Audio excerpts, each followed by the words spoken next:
Estamos en comunicación con el abogado Yamil Colucci. ¿Qué tal, doctor? ¿Cómo estás? ¿Qué tal? ¿Cómo estás? Buen día. Bien, doctor. Gracias por atendernos. No, por favor. Estábamos leyendo la tapa hoy de PDS y en el destaque está la libertad de tu defendido el ex contralor de la República.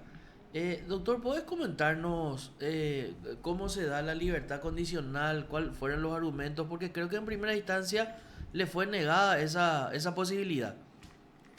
Sí, así mismo, esta libertad condicional que otorgó la Cámara de Apelación Cuarta Sala fue como consecuencia de la impugnación que esta defensa ha realizado a la resolución dictada por la jueza de ejecución penal, la doctora Leticia Paredes. En esa oportunidad había planteado yo.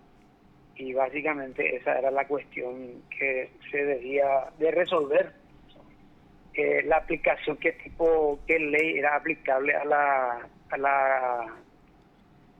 al hecho realizado por y condenado por el señor Oscar Rubén Velázquez. Sí, sí, sí, sí, sí. Y por lo menos nosotros entendíamos que conforme a la acusación del Ministerio Público, los hechos acusados, ¿verdad? Posteriormente condenados y quedó firme esa condena, fueron hechos cometidos en el año 2015, noviembre de 2015. Y ese era el punto, ¿verdad?, que nosotros siempre estamos discutiendo, por llamarlo de una forma, ahí en ejecución penal. Y finalmente la Cámara entendió esa cuestión, ¿verdad? Y resolvió que la ley que rige para él y para el estudio de la libertad condicional con relación al señor Oscar Velázquez debe ser la ley número 1160, que es el Código Penal en su artículo 51. Y la doctora Leticia Paredes no entendió de esa forma y aplicó la ley de ejecución, ¿verdad? Que tuvo su vigencia posterior al hecho por el cual fue acusado y condenado el señor Oscar Rubén Velázquez. Ya. Eso era simplemente la discusión, ¿verdad? O sea que en realidad, imagínate lo que nos decía doctor, y para algunos de los oyentes que no son especialistas ni abogados, era esa simple discusión, en realidad era esa la discusión, ¿verdad? O sea, ¿qué ley regía? Sí, pero atender más. La propia jueza de ejecución, en su primera resolución, cuando cuando queda firme la condena del señor Velázquez en la corte, baja el expediente y ella en su primera resolución ya estableció desde cuándo él podía solicitar y beneficiarse con la libertad condicional. Sí, En esa oportunidad ella ya mencionó que a partir del 10 de enero del 2022 él ya podía ser beneficiado con con la libertad condicional. Ella misma eso estableció en su resolución, su primera resolución.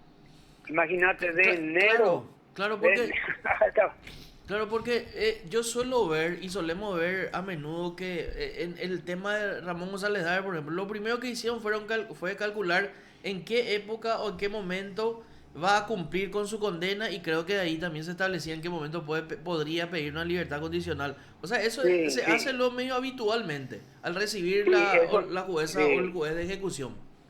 esa es la forma, ya establecer ahí, ¿verdad?, en la fecha de cumplimiento de la condena efectiva y también la posibilidad de la libertad condicional y también ya fijan ellos. O sea, ellos ya tienen conocimiento de eso, ¿verdad?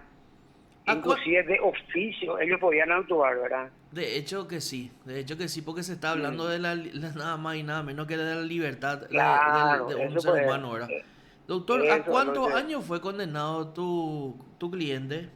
Él fue condenado a 4 años por el hecho punible de lesión corporal, lesión de confianza, perdón, lesión Sí, de confianza. 4 años. ¿Y cuánto tiempo estuvo privado?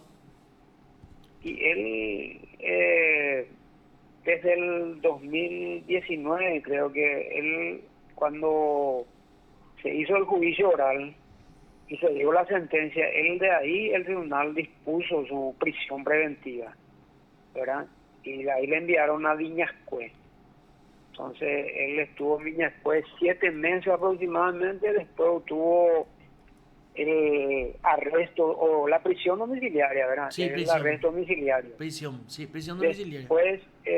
Después cuando se confirmó su sentencia, entonces él se presentó en la comisaría y de ahí él fue remitido a la cárcel industrial La Esperanza.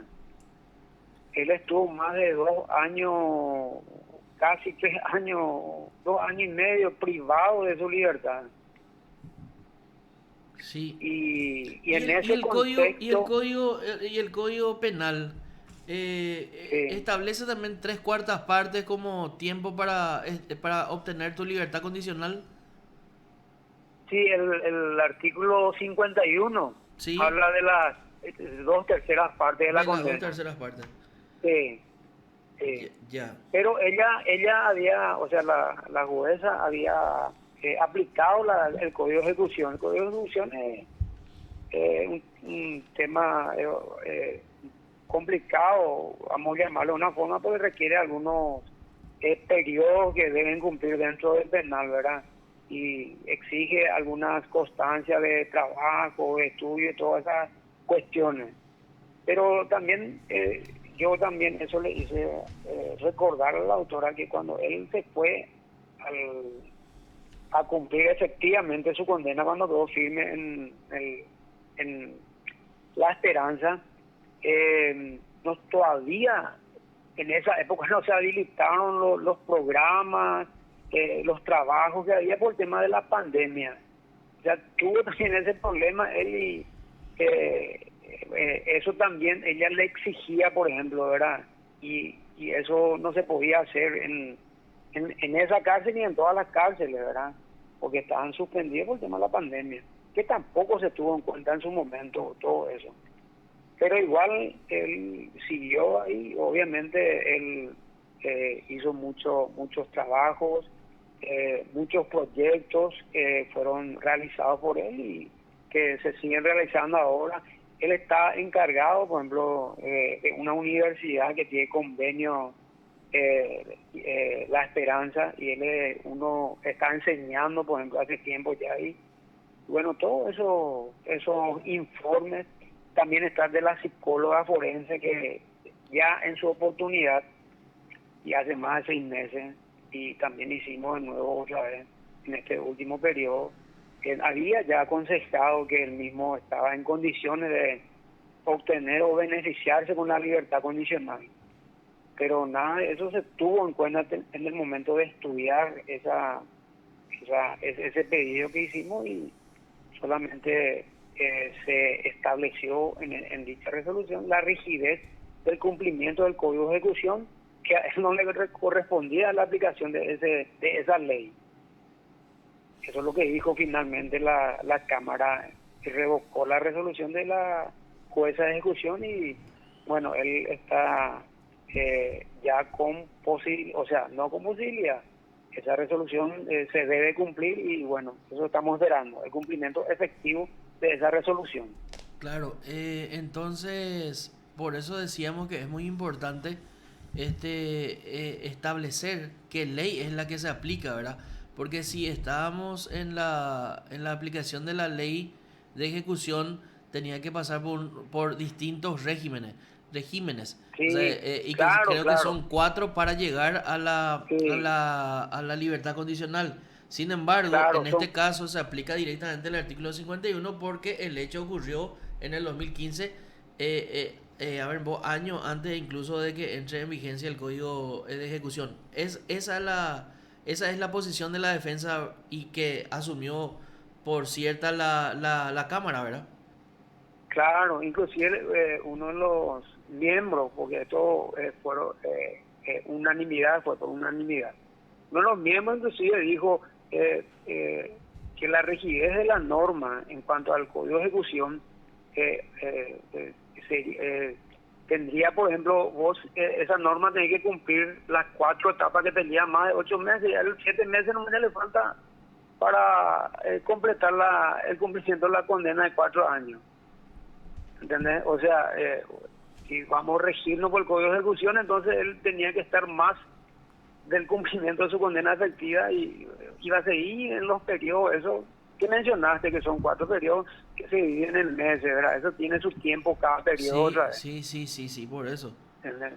O sea, íbamos a llegar al colmo de eso con la aplicación de ese código, pero obviamente en ese código no podía ser aplicado, o sea, esa ley no podía ser aplicado en el caso del señor Oscar Rubén Velázquez. Y yo creo que esto es importante también para, por lo menos esta Cámara así lo entiende, para los otros condenados que están, ¿verdad? Porque sinceramente yo no tenía conocimiento de que si alguna vez había este problema y se aplicó en alguna causa, establecer efectivamente cuál es la ley que rige para los condenados conforme al tiempo del hecho que cometió o al tiempo de que fueron condenados. Porque uno sabe que empieza, por ejemplo, empezó en el 2015 y en el 2019 recién tuvieron su condena. Entonces, ese era la discusión que se tuvo ahí en ejecución. Qué linda discusión jurídica en realidad. Este tipo de discusiones, y nosotros siempre decimos acá en el programa Por el Imperio y la Ley y en todas las programaciones de PDS, nosotros vamos a ir por lo que la ley establece sin mirar quién está enfrente. O sea, si es Claro, Oscar eso Rubén, debería ser. si es Sí, Ramón González Daer, si es, no sé, Bruno Marabel, para poner una persona, y no por comparar con tu claro, cliente, que se entienda, autor, ¿verdad? claro. Eh, No, claro. Eso acá, abre una puerta importante. acá lo que tenemos que establecer y entender, tanto justiciables, abogados, defensores públicos, jueces y fiscales, es que se tiene que regir el camino y el andar del poder o del sistema judicial por el imperio de la ley, sea quien esté enfrente. O sea, dejémonos de joder. O sea, ahora no vamos a salir a manifestarnos porque la ley establece claramente que este señor tiene que salir y tiene que salir y punto. Claro, era una simple aplicación de la ley, pero imagínate, el Ministerio Público también se opuso a eso. O sea, no sé cómo es, o sea, vos tenés que estar mendigando para hacer cumplimiento de la ley finalmente. Y porque muchas Y veces, lastimosamente, los jueces, los camaristas, incluso los ministros de la corte y los fiscales, ni qué decir, se basan por el aplauso, se guían por el aplauso y las barras que están del otro lado. Claro, para para la a gradería. nivel futbolístico, sí, para la Llegando gradería, a un nivel sí, futbolístico, ya que estamos cerca del clásico del sí, fútbol el paraguayo, clásico, es para las graderías. Claro, nosotros sí, con eso no estamos diciendo vamos a dejar impune todas las cuestiones de corrupción y de esto y de aquello, pero que se aplique la ley y así vamos a estar tranquilos todos los ciudadanos.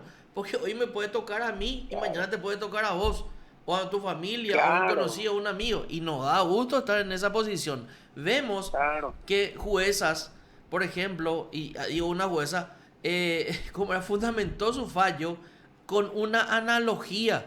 Eso pues es ridículo y además es hasta ilegal. Esto con raya el prevaricato muchas veces. Entonces acá en BDS nosotros no ponemos los pantalones y el traje ni el smoking del imperio de la ley. ¿Algo más, doctor, que quiera agregar? No, nada más, agregando lo que vos estás diciendo, todas las personas, los ciudadanos que están sometidos a la ley o que se someten a la ley, deben estar seguros de la aplicación de la ley. O sea, tengo que hablar de la seguridad jurídica, tanto para el que está sometido a una investigación o cualquiera nos puede tocar el día de mañana, pero vos no sabes, vos entras en el sistema y no sabes, vos tenés, te dice tu abogado, bueno, acá la ley dice tal cosa, y esto se hace, pero vos te vas y bueno, te resuelven de otra forma, la fiscalía te rechaza, o sea, tiene que estar, parece mendigando la aplicación, pero eso, bueno, por lo menos esto deja una puerta abierta para, en esa sala, ¿verdad? Yo no sé en otra sala, como qué criterio tendrán, ¿verdad? Porque ese también que es es otro otra problema. vez un problema. Sí, Que es sí, otra vez un problema. O sea, el sí, criterio de cada sala, el criterio de cada no sé qué. O sea, acá el criterio tiene que ser ley. Porque hace poco claro, prescribía una causa de Enzo Cardoso y después de no sé, 2 semanas, el mismo tribunal, casi el mismo tribunal, decía, no, este caso no prescribió y trae una cuestión de analogía, de interpretación extensiva que va en contra del procesado, ¿verdad? Y a nosotros eso, claro. por ejemplo, no nos parece correcto. No es correcto eso. O sea, no se tiene que usar la analogía, la interpretación extensiva en contra del procesado. El procesado ni está en el banquillo y todo el aparato estatal está encima. Y sí, por eso pues la diosa sea usa esa venda, pero acá esa venda parece no están, no está estable, o sea, no de uso prohibido parece. Entonces miran pues quién está y quién es el acusado, y de acuerdo a eso creo, ¿verdad? O sea, entonces, pero bueno, esto siempre es una lucha, por lo menos para nosotros los que estamos ya en el pasillo, ¿no? Sí, sí, Y bueno, sí. Y bueno, y entre todos y vamos a intentar de enderezar y cambiar esta situación y que rija claro, el imperio de la ley. Gracias, autor. y no, por favor, gracias a vos. Un placer, vale. Hasta luego. Hasta luego. Te informó PDS Radio TV Digital. Yamil Colucci, abogado de Oscar Rubén Velázquez, ex contralor. Este es el caso de, seguro que vagamente vos te acordás, porque en esa época estabas en la escuela, vos 2015.